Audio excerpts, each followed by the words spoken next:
We're looking here at a geologic map of Yellowstone National Park, and the different colors represent different geologic units, different rock types, different ages of rocks.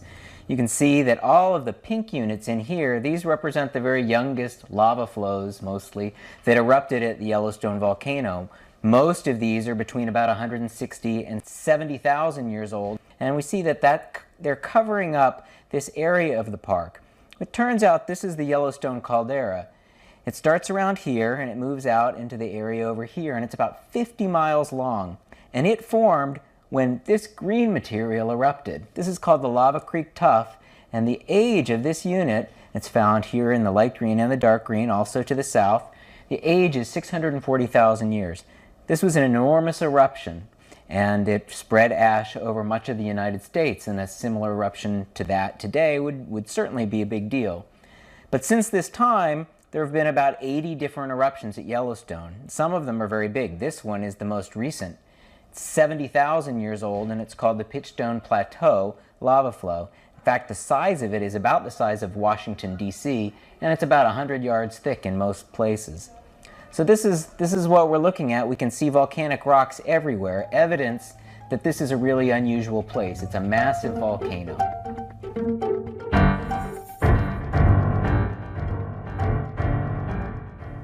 Some of the eruptions from Yellowstone are truly enormous eruptions, some of the largest ones that are known of on Earth. And that includes this green unit here, the Lava Creek Tuff, as well as the purple unit, which is the Huckleberry Ridge Tuff, which is erupted 2.1 million years ago. So these are some of the largest eruptions that we know of on Earth, and because they erupted so much material, on the order of 1,000 cubic kilometers or 250 cubic miles, then they get termed as super eruptions, really big eruptions. And the way that it works, this is kind of new terminology, and super eruptions, if you're a volcano that has exploded and created one of these deposits, then you get called a supervolcano. And that's where the word supervolcano comes from.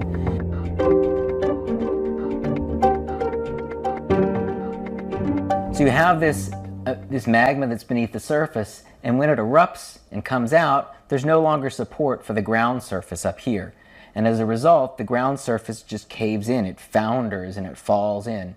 You're left with what's called a caldera. It's a subsidence or a feature, or a cave-in feature that's caused when it loses its support of the underground magma.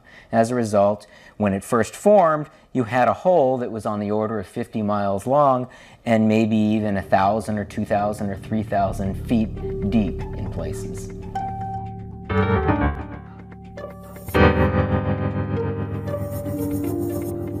We have this deep magma chamber, and there's a lot of heat. The magma is generally at temperatures like 800 degrees centigrade, or something like 1,300 degrees Fahrenheit. There's a lot of heat. That heat heats up the rock, and that rock then, there's conductive cooling, there's water down there. That water gets heated up, and so much of the water that's near the surface at Yellowstone is actually at boiling temperature.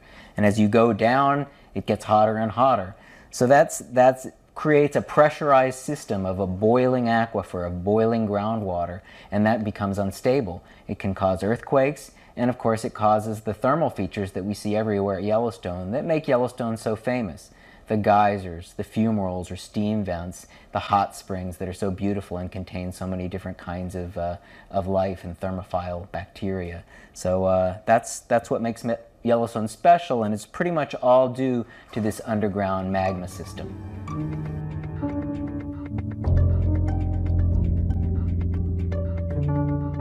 So we have these massive eruptions that are really quite rare, and then we have these lava flows that happen more frequently, but still not. The last one was 70,000 years ago.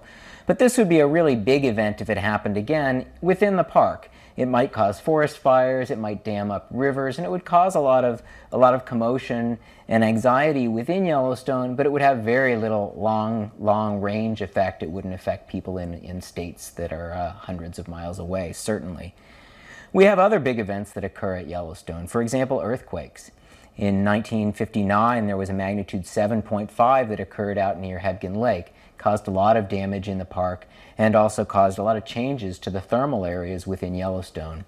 The Teton Fault is on the border of the Teton Mountains south of the park, and it potentially could have a very big earthquake associated with it. Beyond that, we have the hydrothermal explosions or steam explosions when the groundwater system becomes too pressurized and erupts during some sort of perhaps an earthquake or due to a change in lake level. And what happens is you get the groundwater system can form really large holes in the ground, sometimes hundreds of feet across. This is a turbid lake right here, Indian Pond and Mary Bay. All of these were created in the last 15,000 years by explosions of the hydrothermal system. In this case, no magma is erupted, and they're fairly localized events in terms of their damage, but they're still definitely relevant for what's going on at Yellowstone and need to be watched. Almost every year, somewhere in Yellowstone, there is a small hydrothermal explosion. Sometimes they might only be a couple feet across, but we find evidence for them. Sometimes we see a little bit of smoke coming out or fumes coming out in a place we didn't expect it. Sometimes somebody hears it. And in lucky cases, we actually get to witness one of these explosions, and that's happened every few years as well. We have no way of predicting these explosions, especially the smaller ones, but we hope that as time goes by, we'll get more and more knowledge about how they work, and maybe get the chance that someday we'll be able to be able to have some predictive capabilities for these explosions. I'm Jake Lowenstern. I work for the U.S. Geological Survey, and I'm the scientist in charge of the Yellowstone Volcano Observatory. Today we're going to talk about some of the eruptions that occur at Yellowstone, have occurred in the past, how big they get, how we know when they might be coming, what we need to worry about, what we don't need to worry about.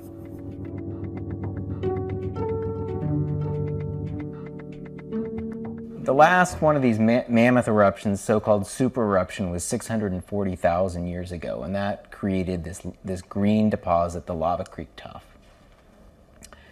There were three of these really large eruptions. There's the Lava Creek Tuff, then there's the Huckleberry Ridge Tuff that's 2.1 million years ago, and then you can just make out down here, this is the Mesa Falls Tuff, and it erupted 1.3 million years ago. It was a bit smaller than the other two eruptions.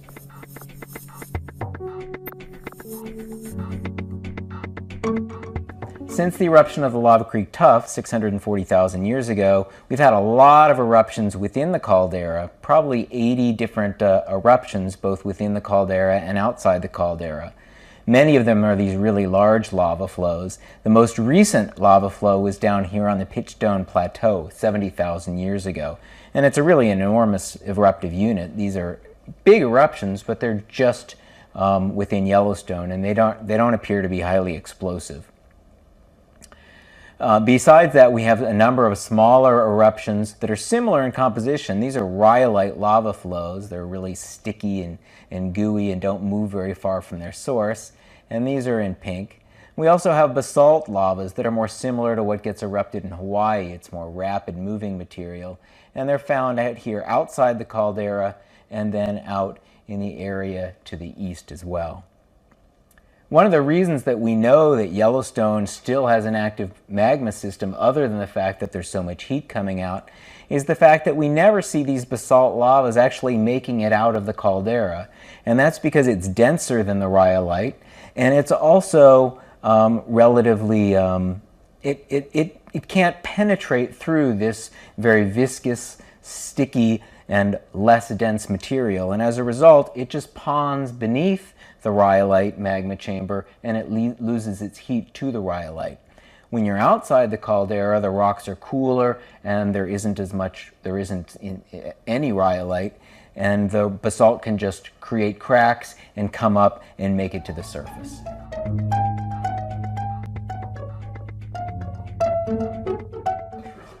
But when you see people claiming it's overdue, usually the numbers they come up with, they say that the last eruption was 640,000 years ago, but that it erupts every 600,000 years, and so therefore it's 40,000 years overdue.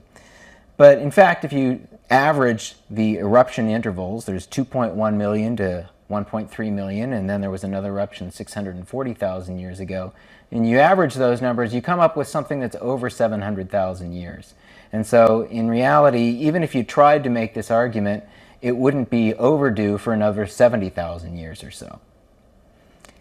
But the other thing that is important to realize is that when anybody does statistics based on two eruptive intervals, they're just kind of playing games because we don't know.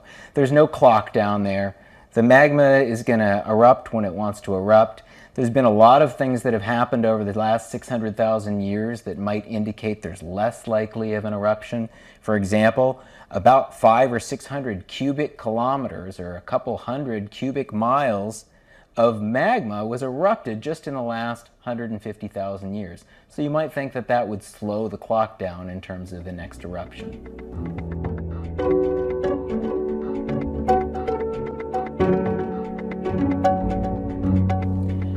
The last piece of evidence we have in terms of the next eruption at Yellowstone is that when scientists or seismologists do tomography, when they, like a CAT scan on a human being, you do a tomographic image using seismic waves. And when they try to image the magma chamber, generally they find that the magma that's down there is not wholly molten.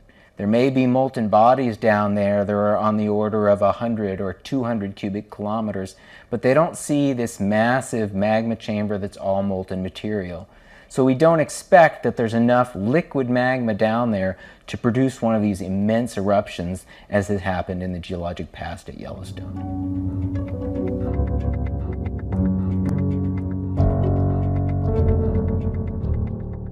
Having said that, we don't know everything. It's possible it will erupt. It's possible it'll have small lava flows. It's possible, but not very likely, that it'll have another massive eruption. Ultimately, this is stuff that's happening 4 or 5 miles beneath us. But everything we know seems to indicate that nothing right now is truly unusual. The kinds of activity we see at Yellowstone is the kind that's been going on for the last 100 years, and from our geologic evidence has gone on for thousands of years before then.